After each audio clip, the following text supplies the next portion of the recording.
ran around the rest of campus. Hello, welcome. This is great. So, I'm Chris Moriarty. I'm a doctor at UCSF. I'm a hospitalist. I also represent a number of the organizations that are involved in today's event. So, I'm Director of Caring Wisely for the UCSF Center for Healthcare Values. You'll hear a little bit more about that today. I'm an editor for the Teachable Moments section for JAMA Internal Medicine. You'll hear a little bit more about, and I direct implementation for a nonprofit called Cost of Care. So, this is an experiment. This is the first time we've ever done this. So, thank you. Thanks for being here and being a part of this. And I'm going to kind of walk you through what we're going to do. So first, what is this about? And I want to be clear. So the first thing, what we're trying to do here is create energy. All right. So what this is not is a scientific abstract. You notice we've got beer and wine, and we're not in Cole Hall. Okay, and that's on purpose. So I want energy. I don't want, like this is supposed to be kind of, if we accomplish nothing else here, it's that we all came together around this idea, and that we had energy, we had a good time. All right? The second point is that this is about inspiration. It doesn't mean you're going to hear 5 ideas that bubbled up. It doesn't mean that those have to be the 5 ideas that you're going to run back to your place and do this necessarily. But I hope that if you leave here, you say, wow, there's a lot of people that come together that are thinking about this problem, that are trying to do things about it, and so we all can be 1,000 points of light on this. So what this is today is lighting those fires. Yeah. Yeah. Energy. Come on. What is wrong with this? What is what? I thought this was San Francisco. Very mellow on mellow, let's go. There you go. We're a mellow bunch in San Francisco. Okay, sorry. This is about bridging, about bringing people together, okay? Bringing folks together. So we brought a lot of people together. So this started as an online competition. We brought organizations together. So MedStro, the American Resident Project, the nonprofit Cost of Care, the UCSF Center for Healthcare Value, JAMA Internal Medicine, coordinating all those different organizations coming together around this. We brought a lot of people together, right? So here we've got folks from UCSF, at least someone from Stanford, 2 people from Stanford here at least. We've got people from CPMC, Kaiser, I think, Torrey University, We've got medical students and physicians and nurses and physician assistants. We brought people together. Did I miss anyone? Project managers. Data ninjas. So this is about bridging. It's about bridging academics and community programs, about bridging specialties. And so that's what we're coming together for today. And so this challenge that we launched, we had it online. It turns out we received 30 submissions from a nice kind of group all the way across the country. Some of these dots represent more than one submission. And we generated a lot of views. We had over 41,000 people view the competition webpage, which is pretty cool. So people from all over the world were seeing this. And this is to bring that all together, to have presentations from the 5 finalists. And we have videos, we have this, and hopefully we're going to be tweeting out. So the idea is to have this reach, this enthusiasm, this inspiration, this bringing together reach outside of these walls today. Sound good? Yeah. And lastly, what is this about? So this is about value-based care. So I thought it'd be good that we define this real fast, so that we know what we're supposed to be sort of judging on. And there's all different, if you talk about value, you'll see there's different equations, everybody's got different definitions. I have started to really center around this one, and here's why, because this one takes value from the view of the patient. In other words, what are we talking about? We're talking about patient affordability, patient safety and quality, and patient experience, because that's what we go to work every day to do, is to provide the best care for our patients. So we're going to provide the best care at lowest cost for our patients, and that's the ideas that you're going to hear about today. All right, so how will this work? So how this will work is I will shut up very soon. I will introduce you to our 4 judges who will quickly introduce themselves and the organizations that they're representing. And then after that, we will have each of the 5 finalists come up, introduce themselves, and present. They have 5 minutes, exactly 5 minutes. We are going to cut them off. This isn't like the Democratic debate where they're like, I'm not done yet. And then it's going to go to the judges who will have 5 minutes to ask them questions, grill them if they need to. I said this is like Shark Tank, right? So and only 5 minutes. We don't know. Yeah, We're going to cut the judges off, too. We're going to cut you off, too. And then what will happen is after that, the judges will deliberate about the presentations they heard. And when we have that, we will have a panel of trainees, so research fellows. We've got our chief resident come up and give their perspective. So in other words, what are the, we've got the accomplished red older. Oh, unnecessary boldness. What are those if you want to Technical foul. 20 yards, come on. You laugh now. Wiser. I believe you meant wiser. So these are wonderful judges. That brings us, let's go ahead and introduce them. So first, we've got Dr. Jacob Asher here, who's our Chief Medical Officer from Anthem, California. So why don't you guys go ahead and I'll just say your names and you can introduce yourselves at this time. I project well. So thank you. It's a pleasure to be here. Thank you to all the hosting organizations for inviting us. I was last up on this campus for 5 years in the 80s, training in otolaryngology, and then I practiced head and neck surgery at Kaiser for 14 years and then changed careers. And I've been a health plan medical director for the past 8 or 9 years now. And I serve as Chief Medical Officer for Anthem's commercial business, about 5 million people across California, and been involved in almost every aspect of the clinical and business. It's a pleasure to be here. Look forward to the presentations. Thank you, Dr. Asher. Next to him, it's a pleasure to have Dr. Gilbert Welch from Dartmouth, who's in UCSF today and provided a fantastic grand rounds earlier today. Thank you.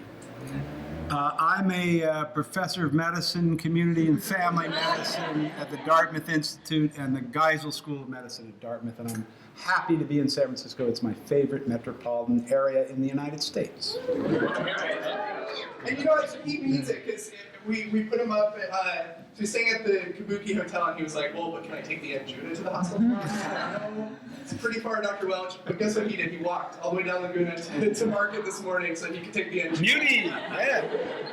I really wanted to take a cable car, but unfortunately the lines don't come out. So he likes this place. All right, next, Rita Redberg from JAMA Internal Medicine. Hi, I'm Rita Redberg. I'm a cardiologist. I've been on the faculty at UCSF for 25 years, and I'm also editor of JAMA Internal Medicine. Where Chris is our Teachable Moments editor, but we do have, among other things, the Less is More series. So if you have stories or things about healthcare in particular, we try to highlight areas where there are no known benefits and definite harms, just to kind of raise consciousness that, medical care is often good, but sometimes it is not good, and more healthcare is not always better. I also did serve because you had on the IOM committee on best care at lower cost, so I'm really excited to hear these 5 presentations. And I'm just going to add she's on the MedPAC. Yeah, I'm on the MedPAC Commission, which is a really important commission for the federal government. Yeah, so if you wonder, who we owe this to now that it's like we're all talking about healthcare value and all these things, we've got these fantastic people who really loosened the lid for us over the last many years, really making it, doing this much before it was cool to talk about less is more and overuse and all these things. So thank you. And we have Adam Studley here from UCSF Center for Healthcare Value. I think he just called us not cool. He said we were cool before it was cool. I'm a pulmonary critical care doc and also associate director of UCSF's Philip R. Lee Institute for Health Policy Studies, which, because it's over at Laurel Heights, has a cable car that comes right to the front door. So next time. But today, more importantly, I'm the director of the Center for Healthcare Value, which is located in the Institute for Health Policy Studies, and we're thrilled to host this. Very much appreciate the American Residency Project and JAMA Internal Medicine and Cost of Care helping put this together and allowing us to be a part of it. And we really look forward to hearing from you guys great ideas and energy and enthusiasm. You see what I have to corral here. And actually, for those of you who don't know, so George Sawaya, Center for Healthcare Value has 3 aims, like many academic things. We have training, which is, for those of you who run into George, he is our director of training. Chris directs our delivery systems implementation, and then I lead the research operations as well. So glad to have you here.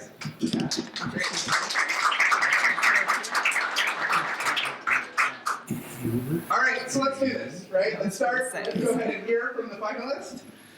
So first up, we've got Christopher Petrilli, a chief resident.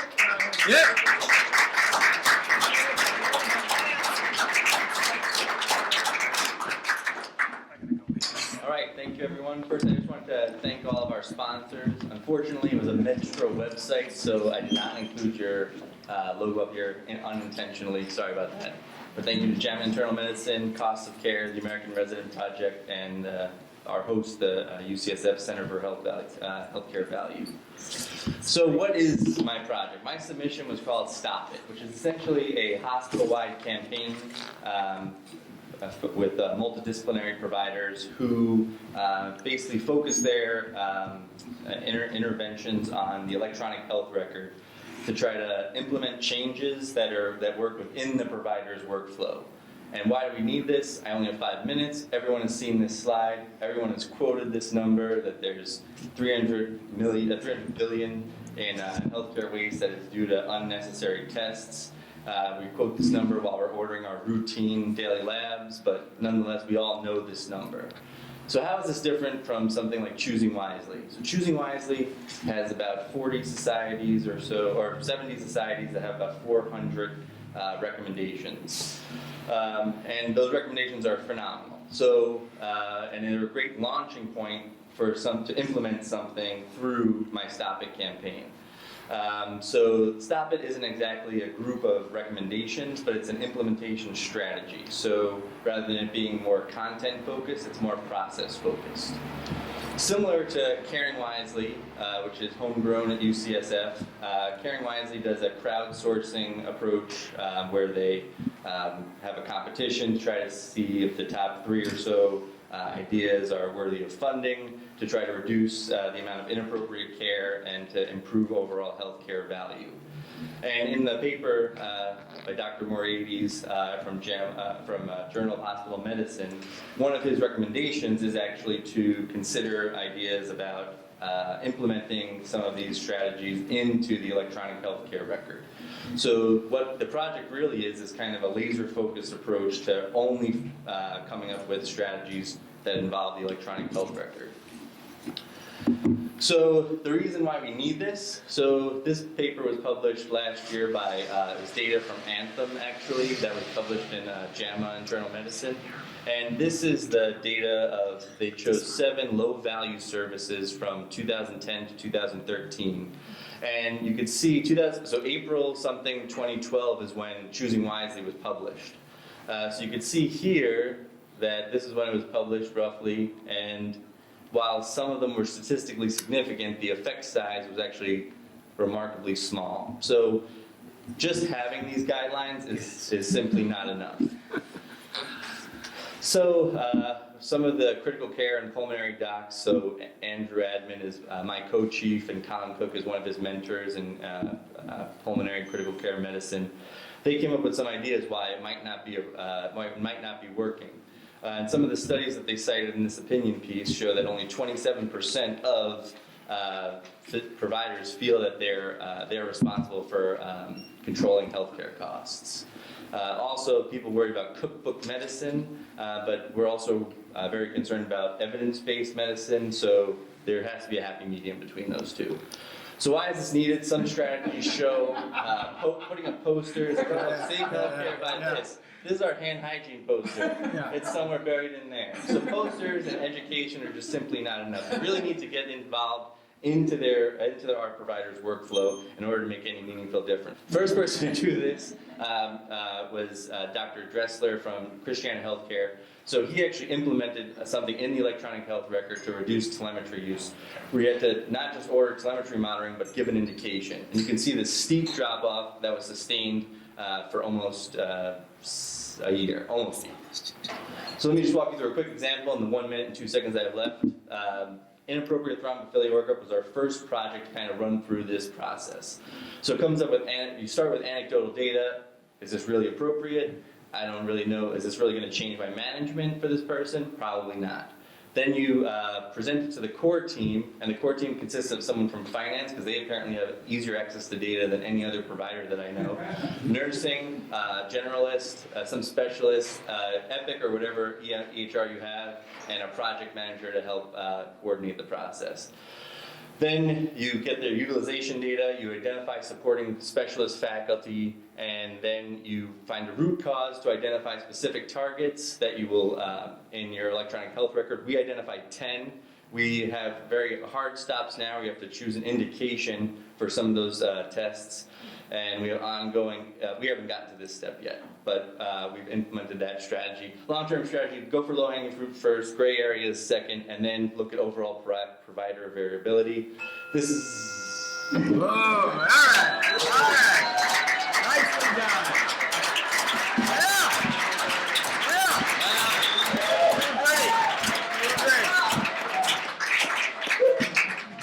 Learn from me.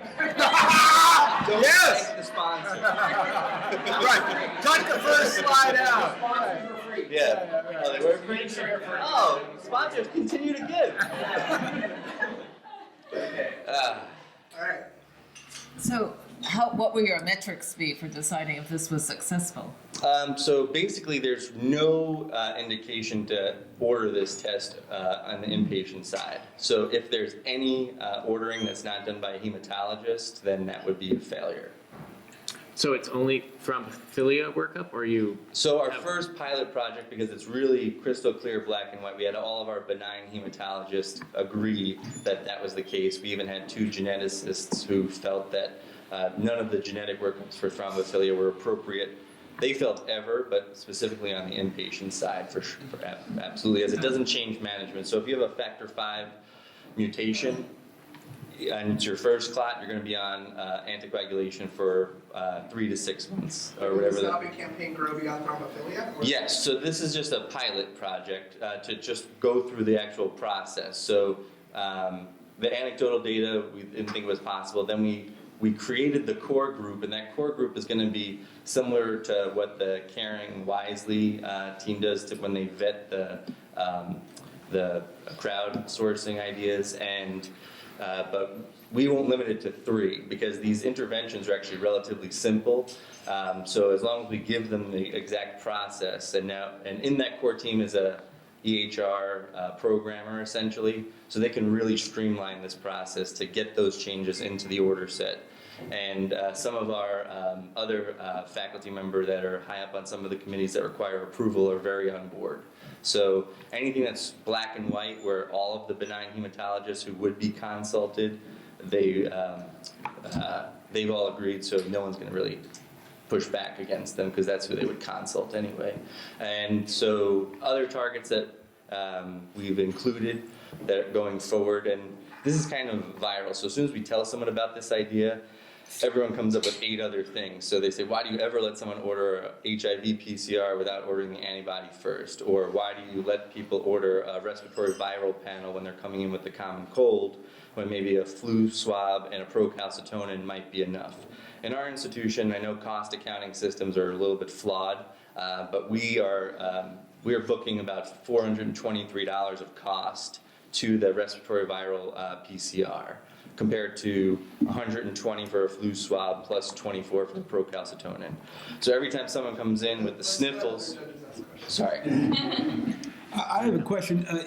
You sound like you have a hard stop in the EHR. Right, for the specific indication. So Right. things we didn't think about, which is why we had to do the root cause analysis, where, for instance, antithrombin 3, if you're on ECMO, they need to test that antithrombin 3 relatively frequently to make sure that there's no heparin resistance. So at some point, the provider has to have enough indication in the You have to record have, right. And in the, before you can apply this. correct. system, So right? we have specialist providers that give us the indications for the first couple of months of the rollout. We also have an other box. We see if what people are typing into the other is appropriate, and then we'll eliminate the other box and just put the appropriate indications. And do you worry that this just becomes an extra step for the primary care practitioner who will learn the workaround? We hope it's an extra step, and if they're going to lie and say their patient's on ECMO when they're in their outpatient practice, It's hard to then- deal with. Yeah. How long did it take to get to where you are now? So the first step, so we actually had to build the whole infrastructure, but then the actual project of thrombophilia only took about 3 months to get from proof of concept until it was into the electronic medical record. And do the specialists have to be unanimous in their view before the rule is implemented? We prefer that they are because it's easier to push through the 600 committees that we have to push through. But sometimes, if they're not, then we would just add whatever other indications that they feel are appropriate. Do you think you have a lot of other low-hanging fruit, or did you get a really No, we good do. one? So, for instance, some other ideas that came up where people are constantly ordering vancomycin levels, tobramycin levels, and then whenever someone comes in with a transplant, they're ordering cyclosporin or tacrolimus levels at the inappropriate time, and that's not just a cost savings measure, that's a patient safety issue, because if someone sees a high tacro level, they might not know that it was drawn at the inappropriate time, just whenever they rolled into the ED, but now that people might make decisions based on that. We have about 10 others, but they keep coming in. I mean, it's pretty rapid growth. Whoever we tell about this idea, they have about 6 ideas. Thank you. Great. So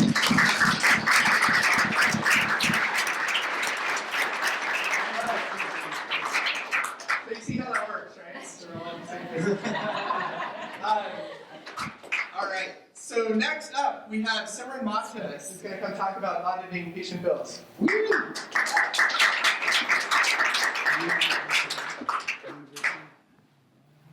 Good evening, everybody. Thank you all for giving me the opportunity to come here and share my idea with all of you.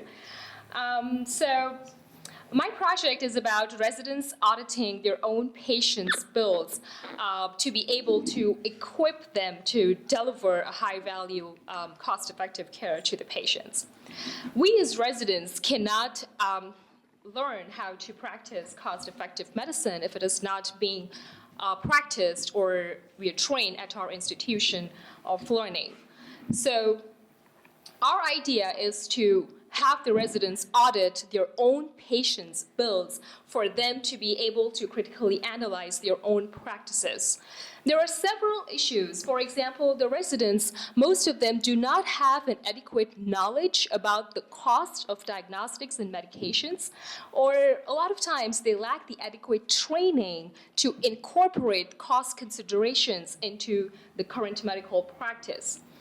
So our aim here is to actively involve the residents in auditing their patients' bills. The way we are going to implement this is in our medicine floor, we have 4 medicine teams, A, B, C, and D. So at the end of every medicine block, each team will be required to audit the bill of any one of the patients that they have cared for during their 4-week medicine block. They would then come up with strategies to deflate the bill and to calculate how much money could have been saved by choosing wisely the medications and choosing wisely the labs. The way we plan to disseminate the lessons is we would have a dedicated high-value care noon conference where the team would do their homework, present the case, just like you would do in a morning report, and present the bill audit, what tests were audited, what medications were audited, and then the residents, audiences, would come up with ideas to decrease the bill, to come up with ideas how the hospital stay could have been shortened, reflect upon what services were unnecessary. Example, somebody could argue, why did you order the head CT scan on this patient? This, I don't think, is the current guidelines or the current recommendation, or why was your patient on telemetry when this was a class 3 indication, so on and so forth. These conferences can also be paired with brainstorming sessions in like root cause analysis, leading to improvement ideas which can be translated into a sustainable development. For example, while you're presenting and you're auditing the patient, you realize that the discharge was actually delayed by 2 days because nobody called physical therapy until the very last moment. So we can have a root cause analysis and come up with strategies how to, initiate discharge planning way before you actually discharge the patient.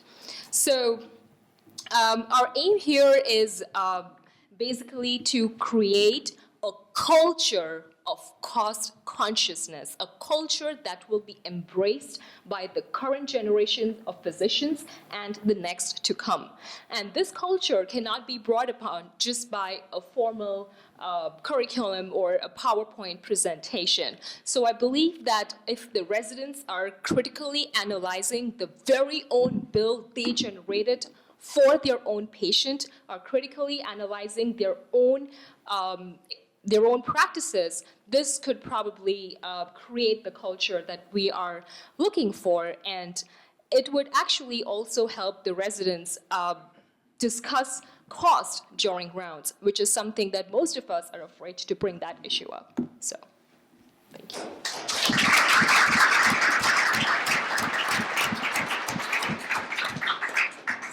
I think that's an incredibly intriguing idea. Thank And you. now you need a name for it. I mean, what is it, like the financial necropsy or something? Where you're going, the case is done, now you're going to go through each bill. And of course, I don't think you imagine doing this on every admission. Right, This no. would be some sort of random sample that the team would go through. Exactly. So we have 4 teams, A, B, C, and D. So at the end of the 4-week block, each team, along with their attending physician, would come up with one case that they think would be of very good educational I would value. encourage doing it a little bit more often than that, making it a smaller deal. Okay. Right? I mean, I'd want to see it, while you're on the thing, you might as well do it once a week or something and begin to get a flavor of what things look like. And man, I had no idea it was that Right. expensive. And Exactly. So small frequent feedings would be something I'd wonder about there. Okay. I think one of the plus point is that if you were to just know, okay, this costs so-and-so and this costs so-and-so, but when you actually do it, for example, when I'm auditing the bill and I realize that my patient was on telemetry for 7 days, the cost of telemetry was, let's say, $1,000 per day, and oops, I just spent $7,000 on something that was absolutely not needed. So doing this, the residents would get a better grip of the cost of diagnostics and the medications. Is the hospital supporting this, and there's going to be a financial analyst supporting all this? Yes. So right now we are actually thinking how we are going to implement this. We are planning to start off in November. The financial department is already working on the report and give us the list of the medications and the test. So And you correlate it with the clinical chart? yes. It's certainly interesting. I'm interested in how you're going to sell this to the residents because it seems like more work. Right. That is one of the challenge, but I think this is something which will also keep the residents engaged. This is one of the one of the things that we are implementing along with this entire high value care curriculum that's going to come into place, which would also have other sessions like more games like Price is Right, Frugal Diagnostician, so on and so forth. So it's going to be a part of an entire high value care curriculum. Guess the cost of the Right. Yeah. That sounds like Yeah. fun. Yeah. So so the reason we have this in place is to actively involve the residents, to engage them in medical financing. Yeah. So again, I'm enthused by the enthusiasm, and I think you're onto something that could be useful. But I'm a little worried about. I don't know how often you've looked at an actual medical bill, They're long. but they're hard to digest. And so, do you have a plan for somehow making it so that when you get Mr. So-and-so's giant bill, it's that information can be interpreted and brought into the residents' understanding fast enough? Because you don't want all the cognitive energy to go into just knowing what's there. Right. Because you can wear people out pretty fast with a medical bill. Right. So right now, when in the billing, we are going to focus mainly on the cost of the medications and diagnostics, and not the other aspects like the room stays and all the other ancillary things that go into it. So trying to focus on one thing at a time. That's right. That's how we're going to do But it. those aren't one thing. So the medications you'll see is this giant long list where every Tylenol is costed out, at least in some forms of bills. So figuring out a way to present it that the residents can understand quickly would be an important thing. The other issue to think about is the bills are lies, basically. So there will be massive discounts, but those discounts will vary. So one payer will get one type of discount, another will get another type of discount. And so somehow communicating, you have to decide what it is you're trying to communicate. Are you trying to communicate charges? Are you trying to communicate actual amounts paid? Or just relative amounts where the charges might be okay? And then finally, out-of-pocket costs to the patient are probably going to be the thing that gets to the heart of the residents the most. And so if you could find a way to say, and these are the implications of the patients, that might be helpful. And again, I'm interested in the metrics. I mean, as an academic and an editor, how are you going to decide it was a successful program? So we're actually working on a questionnaire where the questionnaire was basically focused on resident attitudes towards cost considerations, pre-intervention and post-intervention, and see if this strategy actually does influence their test ordering patterns. I want to also say, in case I didn't get to clear up, how these finalists got here was they gave their idea on the website. We had official judges, but we also had the crowdsourcing option, right? And so they generated enthusiasm and got their colleagues, their friends, their mentors to go in and vote for them. So, the concerns about whether the residents will buy it and stuff, Simran signed up, I don't know how many of her friends, so how many of her residents that have said they're bought into this. So anyhow, I just want to point that out, that, they're here because they've already generated that home enthusiasm. We've got Stephen Brown here, he's the program director for the Family Medicine Residency at Banner University of Arizona. Did I get that all right? Close-ish, yeah, but that was good. All right, thank you.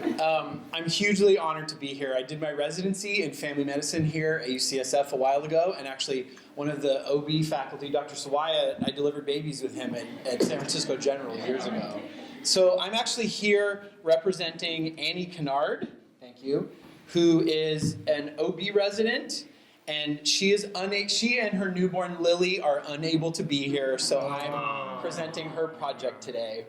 Good excuse. Really? Yeah. Let's have that. So we started a contest at our hospital called the High Value Care Contest. We're now in our third year, where we challenge residents and fellows to come up with the best ideas for how to improve value. And we have, not only do we ask them for ideas, but we ask them to implement the ideas. So we get the 3 good ideas at the beginning, we give them a cash prize, and then we 6 months later revisit the ideas to see how did they do, and then they get another cash prize, $2,500. So I'm going to talk about postpartum hemorrhage. Postpartum hemorrhage is a major quality problem for hospitals in the US and leads to 30% of maternal mortality in the developing world. But the way to improve care in postpartum hemorrhage is not to do routine CBCs on admission of all patients. So our own hospital has a policy on who should get CBCs when and risk for postpartum hemorrhage. And what we found in a retrospective review at our hospital is actually that first of all, only 30% of women meet one of these criteria, moderate or high risk, and that every single woman who had a postpartum hemorrhage had at least one of these, and any woman that required a transfusion had at least 2. So the goal of Annie and her project, which I helped mentor her on, was you can see here, let's eliminate routine CBCs for low-risk patients. We had to go through as anyone knows who's tried to implement a project in a hospital, you have to go through a lot of committees. And in the short timeline that Annie was on, we were not able to make a change in the EMR. So we introduced an educational plan which was called Unclick the CBC, which I will show you, because the CBC was automatically bundled on the admission orders for someone in labor. Here's the dreaded click at the bottom. That is unclicked there, but if you don't do anything, that's there all the time. So Annie made these badge cards where she taught us all to unclick the CBC if the patient didn't have one of these moderate or high risk indications for postpartum hemorrhage. We hung up educational signs, and it really was a multi-specialty and multidisciplinary approach. Here's some nurses on OB, which as anyone who practices OB knows the nurses really run the whole OB everything. So we definitely needed the nurses on board. Our measures were number of admission CBC ordered for laboring patients, and then we had balancing measures. Are we harming people by not ordering this CBC? So, as you know, every system is perfectly designed to get the results it gets. So, before we intervened, 94% of women were getting a CBC on admission. A nested order set is a remarkably good way of making sure that something useless happens every single time. So did it work? Were we able to decrease cost without causing harm? That's a dramatic pause. And the answer is yes, we were. So you can see the pre, and then you can see the post. After we did our educational intervention, we decreased the use of CBCs by, if you follow the blue line, by about 30%. So that adds up to hundreds of CBCs in the 3 or 4 months that are being tracked here. And there was no increase in postpartum hemorrhage or in transfusions between the pre and post intervention. So this is high value care. Banner Health, our system, has 21,000 term vaginal deliveries a year. If you estimate that a CBC, again, we talked about cost or charge, but if you estimate that it's $25, that with a 70% reduction, which we could have gotten to had we gotten to all the CBCs that were necessary, we could have saved the health system $360,000. But imagine if we could spread this to all of our hospitals and how much that could save. And what else could we do with that money that could improve quality and safety in our hospitals? So the next steps are that we need to institutionalize this by finalizing this ridiculous CBC clickage in the health in the record, and again, expand and beyond. So the conclusion is that a contest in a hospital to ask residents and fellows to come up with great ideas, if you then support those residents in those great ideas and help them implement them, you can make a huge difference in improving value in your own hospital. Thank you.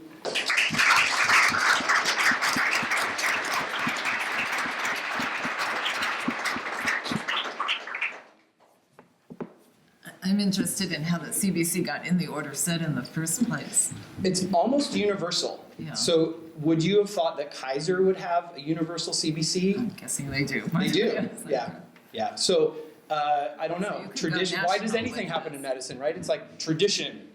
Or you think you're helping, you might think you're preventing a postpartum hemorrhage by ordering a CBC, right? Yeah. But you're gonna do the exact same thing whether you knew, and almost every woman gets a 28-week CBC in prenatal care, so we already know her platelet count and her H&H, and unless she has one of those risk factors, it's gonna be the same.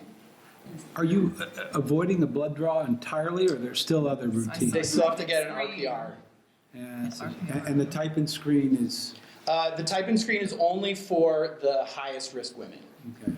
I may have You have to get an RPO. I may have misheard you, but I thought you said that you thought only about 30% of women would meet criteria, and yet the change was from 94 to 72. Yeah. What's going on with the 42% in the middle?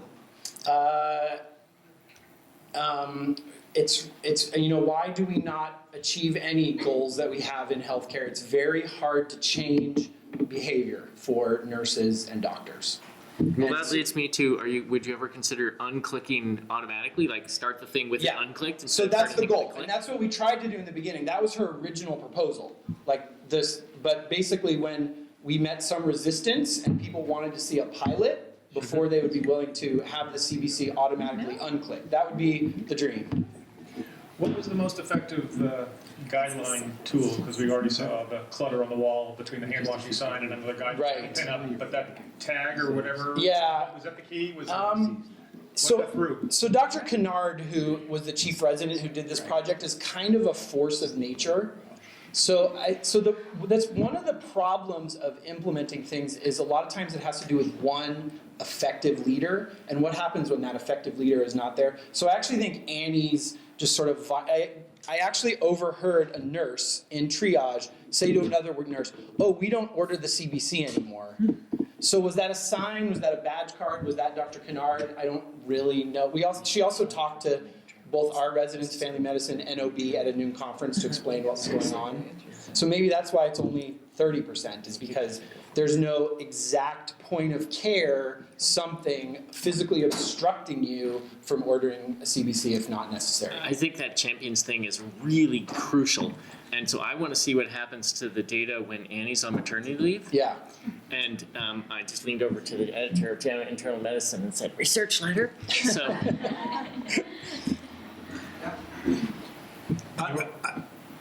or teachable moment. I'm thinking about the other tests, which I can't really remember much about. Do we really need an RPR? And I mean, it seems if we're talking $25, that's Right. really not Banner's marginal cost. No. Once you're doing a blood draw, you got phlebotomy there, you're taking something to the lab, the marginal cost is probably $2. But the whole question of a blood draw, Right. that's real money. So I don't know. Tell me about So, RPR. Do we need that? interestingly, a woman also gets an RPR at 28 weeks. Right. So help me if, out. but if you're in an area that has some amount of congenital syphilis, would finding one in 1,000 or 2,000 blood draws, would that be worth But might it? you not have the same sort of, you're not never doing a CBC, you have some risk factor base. I'm with you. I mean, if you're really gonna save money, it's you stop the blood draw. We're on it. You're on it, yeah. Oh, I love that, okay. Check out the 28-week blood draw too.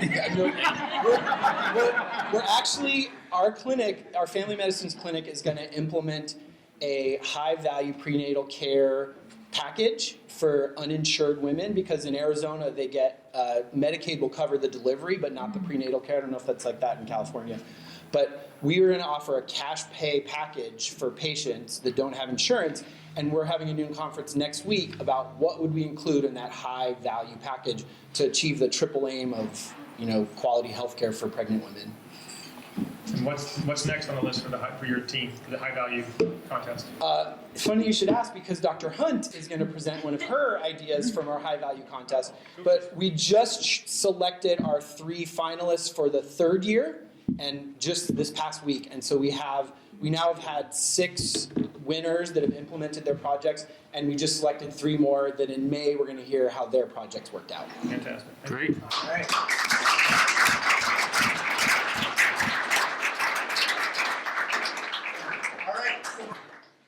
All right, so we have Megan Hunt here, who, as Steve mentioned, was also a winner in their challenge. Thank you. So I'm competing against my boss because Dr. Yeah. Brown is my program director, so it's a little bit awkward, but I'm going to do my best still. Go for it. So thank you guys all very much for having me. I really appreciate the opportunity to talk about this project. And like Dr. Brown mentioned, it was one of the finalists in last year's High Value Idea contest, and so it's been implemented at our hospital, which is Banner University Medical Center in Phoenix, and I'm a 3rd-year family medicine resident there. So the project is reducing readmissions through transitional care management. So, the issue here is hospital readmissions, and we as residents are acutely aware of these. We call them bounce backs. We know when our patients come back to the hospital, and we all kind of roll our eyes, but this is a big nationwide issue. So a recent Medicare study showed 18% of patients are readmitted within 30 days nationwide, and this costs the healthcare system $44 billion per year, and as many as 50% of these readmissions are preventable. So if we're looking at ways to contain cost and improve care, this is like a huge target. And we also know that it affects the way the patients feel about their own care. So some of you may be familiar with the HCAP survey, which is the nationwide standardized tool that we use to ask patients how they feel about their hospital stay. And only 52% of patients would strongly agree that they understand their discharge instructions. And this is from 2014. So we're asking patients with complicated medical issues who had long and complex stays and are discharged with all kinds of medication changes to keep track of these things by themselves, and we kind of just push them out into the world, and we're surprised when they come right back. So, like I said, this is a big moving target, and Medicare has identified this, being very cost conscious, as a huge area for improvement. And they have released transitional care management codes. These are new billable codes that can be used by any outpatient provider, and they have specific requirements, but these are for patients who are recently discharged from the hospital. So the outpatient physician's office must contact the patient within 2 business days. This can be by phone, and it usually is. And then they need an office visit within either 7 or 14 days after discharge. And if the physician can meet these requirements, you can see the reimbursements are significantly higher than for the comparable 99214 or 99215 visits. And this is really a way to try to incentivize physicians to have closer contact with their patients after discharge. So for our study, we formalized a protocol to help improve post-discharge care with the goal of decreasing hospital readmission rates, decreasing the ER visits, and increasing our clinic revenue. This is our protocol. So patients are discharged from the hospital, they have a follow-up appointment made in our clinic within 14 days, and then one of our medical assistants calls the patient to make sure they understand their discharge instructions, discharge medications, and to confirm their appointment. If the patients have questions, they're routed back to the physician, or they're offered a same-day clinic appointment, and if the case is difficult, they'll be routed to our case manager. So how did we do? This is early, this is only the first 6 months of the study, but you can see we made a significant difference in reducing the 30-day readmissions. So on the right are patients who underwent the transitional care protocol, and on the left are patients who did not. And so if we talk about this the way that we talk about medications, this protocol would have a number needed to treat to prevent 1 readmission within 30 days of 16, and to prevent 1 ER visit within 30 days of discharge of 25. So if this was medication, this is something that would have pretty good stats, and this medication has no side effects. That's kind of nice. So in conclusion, this idea has improved our patient care. So in our study, and again, this is just the initial pilot study, we've reduced our 30-day readmissions by 43%, and it's saved healthcare dollars. So just on our service, which is small in our hospital, we have saved almost $200,000 from our inpatient service in preventing these readmissions. And that's not counting the ER visits, by the way, which were impossible to calculate, so we can't add that in. We've increased our outpatient clinic revenue, so we expect to be reimbursed an additional $25,000 in increased billable clinic revenue. And again, this is widely applied. So these codes can be used by any provider who sees patients in the clinic. This is not just primary care physicians. So there are cardiologists in the community, there are nephrologists in the community who have started using these codes. And I think the most important thing is, this is a protocol that costs nothing to implement. It saves money and it makes money. But most importantly, it improves the quality of care. It helps us to stay in closer contact with our patients. It helps to make sure that they really understand the discharge instructions and medications. And it helps to prevent readmissions for patients during a vulnerable time.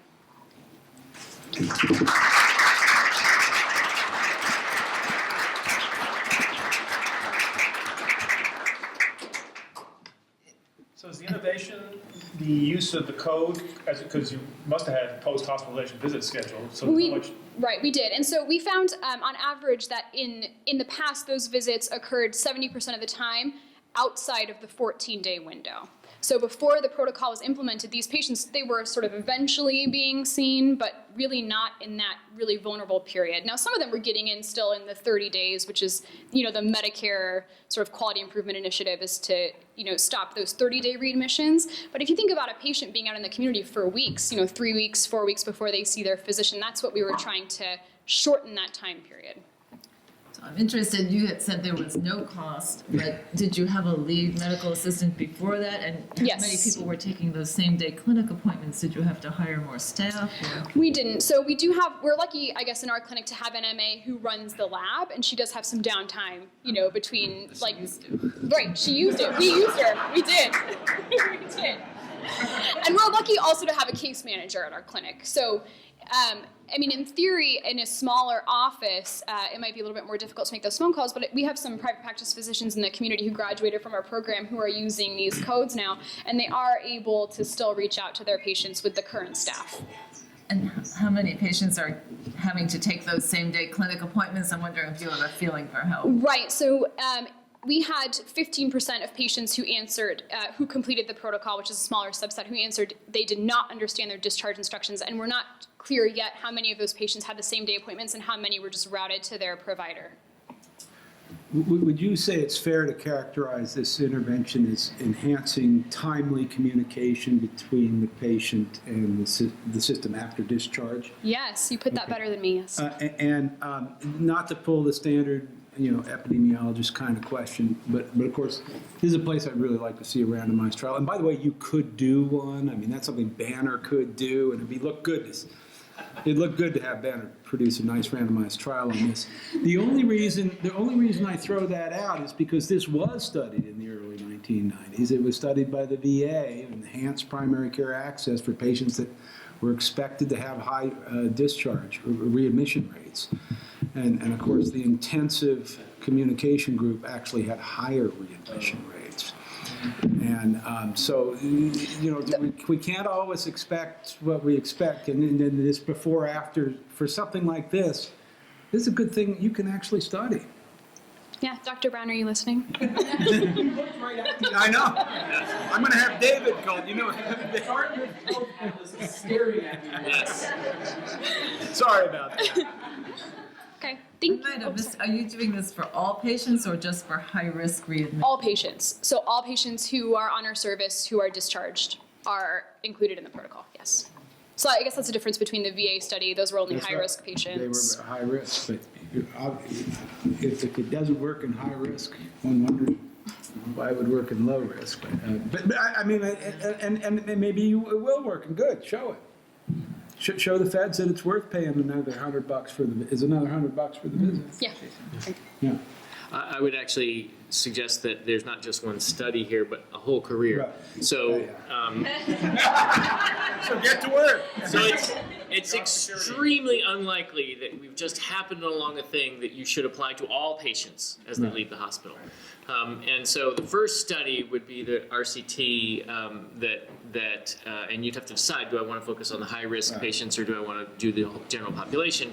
And then subsequent studies would be to try and define the narrower group on which it's really needed. Because one thing we know is if Medicare will give a code and then pay for it, or Anthem will give a code and then pay for it, we're going to see it go and figuring out where to make that a positive thing is going to be really important.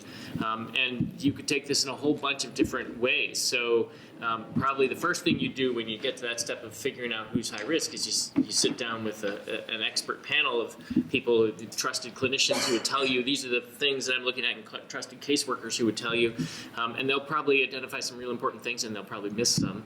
And then you can go, you know, like do machine learning in your EMR to find out predictors of readmission and other things.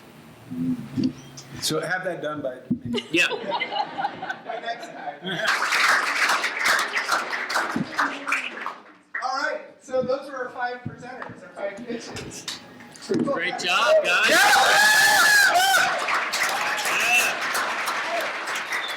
Now we have it, our judges, you guys can actually maybe step out into the courtyard and converse amongst yourselves. Just when you sat down. Dismissed. And what we're going to do is we're going to have our panelists. We have 3 panelists. Actually, Brian Shaw, our medical student, couldn't make it this evening, but we have 3 other fantastic panelists. We're going to come up and we're just going to kind of have a discussion and some reflections. Hi, I'm Catherine Chen. I'm a recent graduate from the anesthesia program here at UCSF. I'm staying on as a T32 postdoctoral fellow. I'm interested in overutilization in the perioperative period, and that's what my research is focused on. Cool. Thank you. Hi, I'm Craig Chen. I'm with the American Resident Project. I've been with them. This is my 3rd year as a blogger. I have to say that Chris is doing an awesome job. As I look at the schedule, we're right on time, which is kind of amazing. And my other hat is I'm a critical care physician and also an anesthesiologist down in the community hospital down south. Fantastic.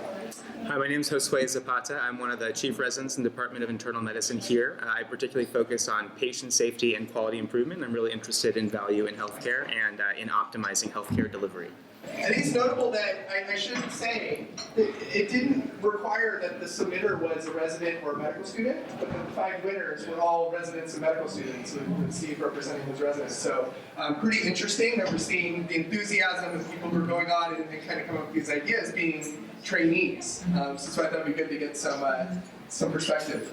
Yeah, I actually thought it was amazing how diverse the ideas were and the many different areas in which you can find opportunities to improve healthcare value.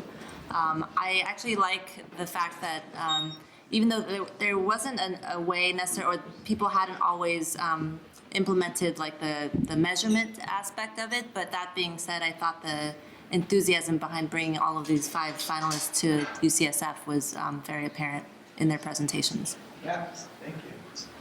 Yeah, it's kind of cool how social media has really taken over the world. This is actually the first time I signed up on Medstro, but it was kind of crazy how many people I knew that were on there and connected in weird ways.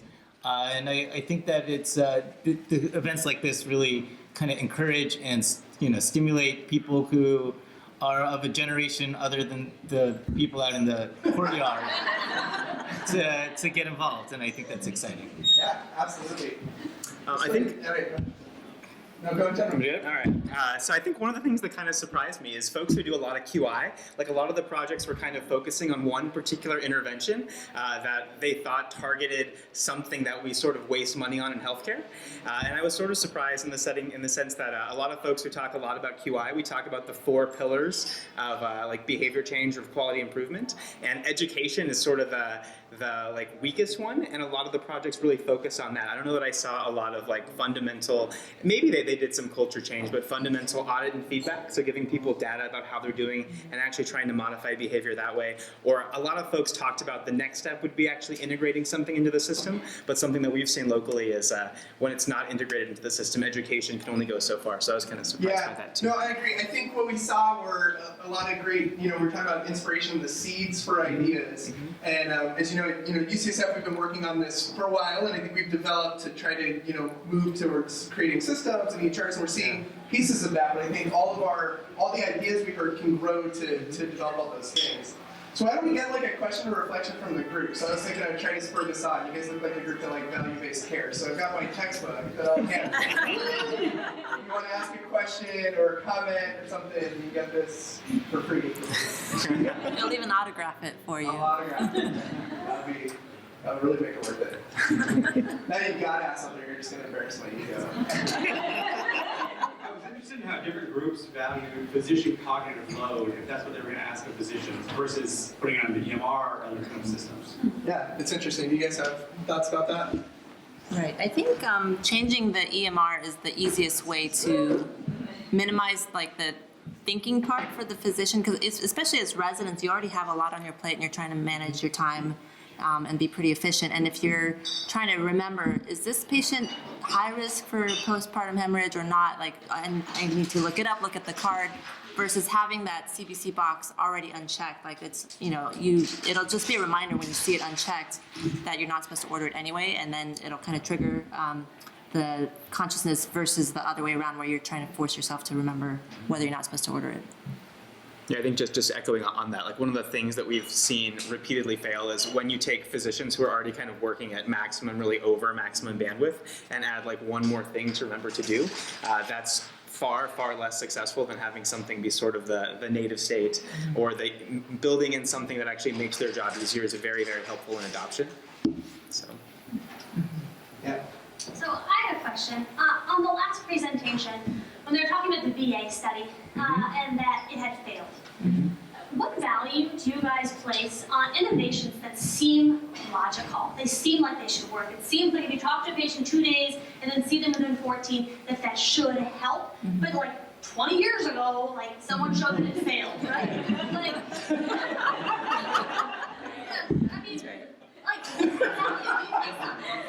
I mean, does it really warrant saying, like, these are things that we should be looking at again, that there was a different healthcare system 20 years ago, and that what we showed failed 20 years ago, maybe isn't true today? Or do we say, that was a great randomized controlled trial and you're wasting resources? Right. I mean, I think it could have been just the VA system itself, that maybe they have high-risk patients, and also the fact that they did focus on the high-risk portion, not the entire population. Maybe you picked up problems that would have become bigger problems earlier in their post-hospital course. So it might have actually been a good thing that they got readmitted sooner. It may not have been a failure of that actual trial, but just a different thing that you're finding, you're preventing more problems later. Somewhat related to that is kind of this idea of the parachute test, right? You guys have heard about this, like, we don't have to test a parachute, it's a good idea. I struggle with that sometimes too, which is like, do you have to have a randomized control trial to know it's safe to not get a CBC, and or the fact that we don't have a randomized control trial that says it helps, like, it's just kind of that balance between what sort of level of evidence do we need to de-adopt things, particularly things that were adopted without any evidence to support them in the first place. Do you guys have thoughts about that? Yeah, I think that, this might be the reason why I'm not in academics, but when I pick up a journal and I flip through it, if I get to an article, if I see a new drug, I want to know the RCT. I want to know what the data is. But if I see an intervention that seems to just make sense, then I don't actually read the table 1, or I don't look at the data, because I just kind of look, glance at the conclusion, because for me it seems like drugs, high-cost tests are maybe a different category than having an MA call a patient, even though that's also costly. But for whatever reason, in my head, I feel like they're different sorts of things, and maybe we need a higher level scrutiny for one category than another. Yeah, I think that's actually a really good point as well, because when I talk about the 4 pillars of behavior change, the most powerful one is actually culture. And often we hear this in things that residents propose or that people want to do. You know, someone tried that, it totally failed. Right. But if someone tried it 20 years ago in a very different setting, you know, the world is really different. I think 20 years ago, if you were to talk to residents about evaluating care based on how much this costs people, you would have a very different response than this room full of people who are actually gathered here today. So whenever I hear about something that inherently makes sense, kind of like Craig was getting at, but that for some reason failed before, I don't always discount it. And indeed, even within our program, we've had a couple things that we've trialed. So for instance, at our program, we have 3 different hospitals where our residents rotate. And we've had an intervention that totally failed at one hospital, that totally succeeded at another, even with the same house staff. And I think a big part of that is the unique cultures of those institutions. And it's interesting because I wasn't in med school that long ago, probably about 10 years ago. But I remember as a med student, we'd be rounding on the medicine service, and somebody would be like, well, should we make sure we didn't forget about this really obscure, disease that never happens, and the attending would be like, yeah, let's get that test just for academic learning, and I don't think you hear that on the wards anymore. Yes? Similar to what Jose was just saying, there are certain projects that might be really effective at one institution, but might not at another because of the culture or the EMR. What do you guys think are the aspects of these projects that would be most generalizable across systems? I think it's a really good point. I work at a community hospital right now, and in thinking of the CBCs for the low-risk pregnancy patients, that would be something that would be incredibly hard to implement because we have dozens of community OBs who deliver low volumes or aren't that engaged with this kind of thing. And we have anesthesiologists who demand to know what the platelet count is before putting in the epidural. And educating people in a residency program or educating people who are like-minded. And it's really about the culture. That's something that's achievable, but I don't really have a good answer for the community setting where you have a lot of attending docs who aren't all on the same page or aren't all invested in the same kind of goals. And I think that should be something that someone out there thinks about and works on it. Because that's going to make a big difference for the majority of healthcare that's not delivered in an academic center. I mean, I think that's one reason I like the second pitch that talked about cost consciousness among residents and raising cost consciousness and teaching them what the bills actually look like. Because after a generation, you're going to actually see those people leading in community hospitals and other settings, and so the entire culture shift will happen eventually, whether we like it or not. So. And Tim, what I would say is when you talk about what concepts here are probably the most generalizable, what I would say is making it easy to do the right thing for people. Right, so I think no matter what generation you train, physicians can generally rally around this notion that we want to provide good care for our patients. I think just a lot of these things we see are because there's some confusion around what good care actually means, right? Does it mean getting that test for the 1 in a million? Or does it mean like trying to not bankrupt the VA or not trying to not bankrupt your individual patient in front of you? So one of the things that I really liked was the first group, I believe, that actually talked about how they had their experts agree on a policy, because I think that's one thing that's like really helpful for me as a physician when I'm trying to do the right thing and I'm not an expert. If I know that experts have said, like generally speaking, this is the correct way to act, then it's very easy to, it sort of has taken that onus from me and given me a very easy way to do what I think is the right thing for this person. It might sound a little clip, but I think, we're talking about culture change. It's like, what does culture change look like? And like, I think this is what it looks like. I mean, it's bringing people together and saying that there's energy and enthusiasm for this, and that it's the students and the residents, and look around who's here, along with the real leaders, Molly Cook and others, and George Swine that are here in arms with us, right? But this is what it looks like. It's bringing together communities, saying that this is important to us, defining it. And so it's really cool. And I think that's a big part. That's the hidden curriculum of what we're doing today, right? Just to be transparent about that. We talk a lot about a culture shift, but how do we address incentive structures? I feel like we kind of dance around a little bit, but physicians we'll find a reason to do something. Basically, talk about financial incentives. Do you mind if I answer that real quick? So, Yeah. so Dr. Chen published a paper in the New England Journal of Medicine that was about ordering preoperative testing before cataract surgery and how completely pointless it is and how it hasn't changed, even though it's universally acknowledged how pointless it is. So if Medicare just stopped paying for preoperative testing before cataract surgery, it would go away like that. Right. Yeah. It's very true. I've gotten a lot of, I've talked about this topic at several different arenas, and a lot of the feedback I get is, we know that you're not supposed to do it, but you know, if you're the specialist and you need referrals from your primary care doctors, you kind of give them this manna, they call it manna from heaven, which is this easy consult, pre-op clearance, you check all the boxes, get the labs, and then send them back to the ophthalmologist. So it's like, there's other things that drive these behaviors besides, you know, I guess financially it's a big driver, but there's other things as well. So. Chris, I'm curious to hear what my colleagues up here, who they would vote for.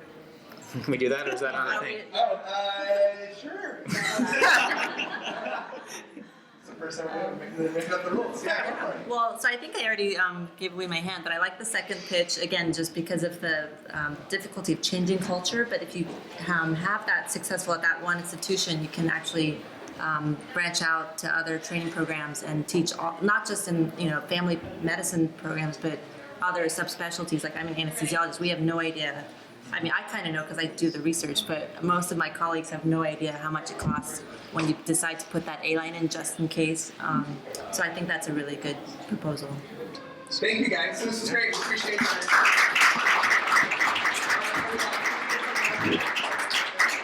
No, we're going to give you the magic envelope. Oh, to me. But I don't feel the energy.